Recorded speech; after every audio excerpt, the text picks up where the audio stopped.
Hi, this is Father David Uribe, Missionary Oblate of Mary Immaculate, coming to you from the National Shrine of Our Lady of the Snows in Belleville, Illinois. Also, the Oblate Missionary Society, Inc., OMSI. And I'm here to give you a reflection on this Divine Mercy Sunday. You know, if you're anything like me, one of the things that I had to learn on a very, very difficult level was how to forgive. And forgive, especially for a situation in which I had some control in, but I didn't have some control in, but it certainly offered me a lesson on forgiveness. In my first year of theology, I was finishing up that year, the second semester, with a full load of classes. And in one particular class, I had a professor who, laid out the course and the expectations for that semester. And when it came to the end, we had a paper that was due, and she was very clear on the syllabus.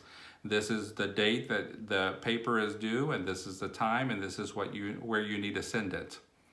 And so I remember finishing that semester, and I had finished my paper on that day, that night of. So about 9 p.m. I had finished my paper. I was quite happy with it. But I told myself, let me just walk away for about 10, 15 minutes so that I can get a fresh perspective, so I can finally proofread it for the last time and then send it off way before the deadline.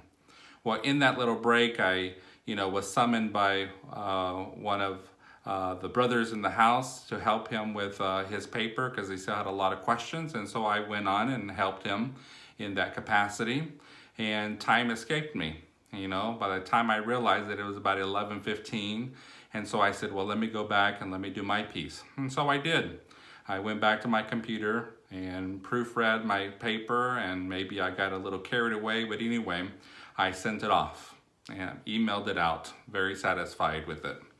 The next day I got up and had to go on my annual retreat down to South Texas.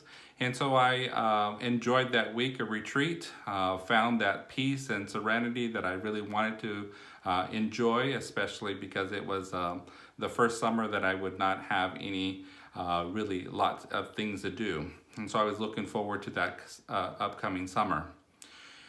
When I returned back from the retreat, I got back to my emails, and I realized that I had received an email from my professor. And she, quite frankly, just told me, David, you get an F in the class because I didn't receive your paper by the deadline.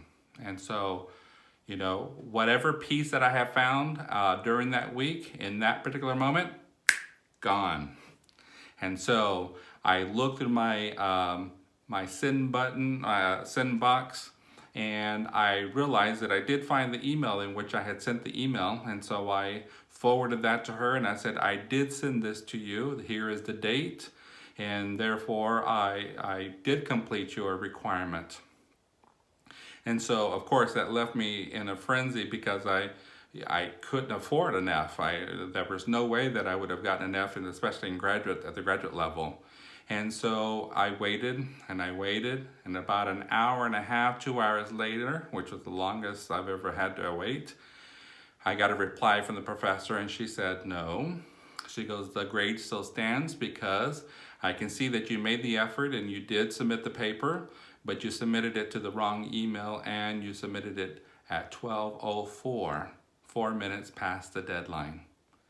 And I just could not believe that that was what she was gonna stay with. And for me, 4 minutes. I had it done plenty of time. Without the distraction, I would have gotten it in. But, what was written, and she stood by her decision. And so you can imagine my reaction, especially with her. I was filled with anger. I was filled with so much frustration. I was filled with disappointment, but I also was disappointed in myself. Well, needless to say, I didn't have to take another class from her for the next 3 years. And so I simmered in my anger. I simmered in what my newfound hatred for someone. She became the projection of everything that was wrong. And so I remember even changing her name. She was no longer her given name. She was now Professor B, and you can interpret what B stands for. And so all the people around me knew exactly what I thought of her, and knew what her name I'd given her and everything. Went away for the summer, came back to the academic year, still simmering. Every time I saw her in the hallway, every time I saw her around campus, it was just like it was refueled. And so that went on for at least another year and a half, 2 years.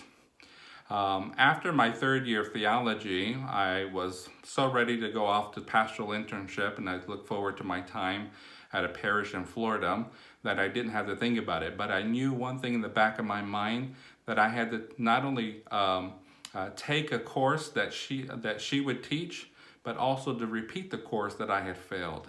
And so I had to do that in my final year in theology.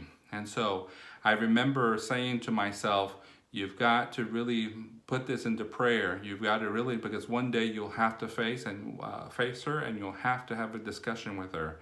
And so I poured my energy, but not only just energy in my prayer, but also energy asking the Lord to transform me. Energy into my prayer to ask for that formation. Lord, what is it that you asked me to do? And every time I thought about the particular situation and the upcoming situation in which I would have to face that reality that I would be encountering with her and having to take 2 classes, I kept asking the Lord, what is it that you ask of me, Lord? How do I handle this? Give me the wisdom so that I can beat her at this. And eventually the answer always came back and say, no, you have to apologize. You have to allow yourself for room for that forgiveness. And it was a pill that was hard to swallow for me, especially, since I have,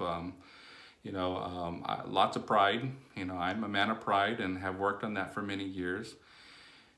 And so I realized that as time got closer and the semester came, and it was time for me to register, and I did register for the classes, and then when it was time for me for the first day, I remember thinking, I've got to confront this, and I got to confront it now, because there's no way that I would go into the classroom feeling so much hatred for a person that I actually have to fulfill this academic obligation for.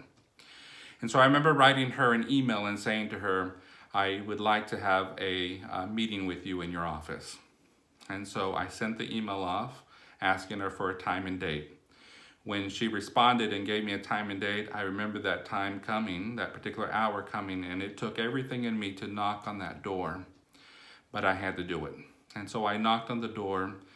We talked. I said I had 2 things that I had to discuss with her. The first one is I had to apologize.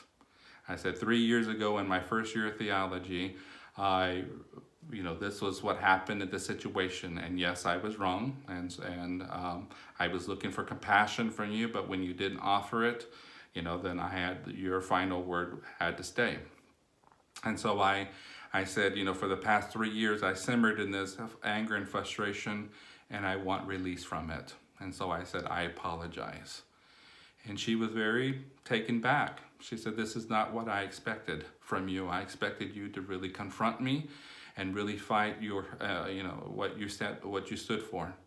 And I said, that doesn't make a difference. I've got to complete my course. You're right. I didn't fulfill the obligation, and so therefore I asked for your apology. And so we got to an understanding where forgiveness did happen. And then, after a long conversation, she said, you had a second point. What is that you want to talk to me about? I said, well, my second point is, I have put this into prayer for much, much time, and I have been obedient to what the Lord has been sending me. And so I want to ask that in this final year of my theology and my formation before perpetual vows and before ordination, I'd like to see if you'd like to be my spiritual director. Needless to say, she was floored. She is a very spiritual woman and has a lot of great insights into spirituality, Ignatian spirituality per se. And she said yes. And I will tell you that she blew all the other spiritual directors out of the water because of her academic intelligence and because of her base knowledge in spirituality. It was exactly what I needed at that time. And so it was a hard decision for me to take.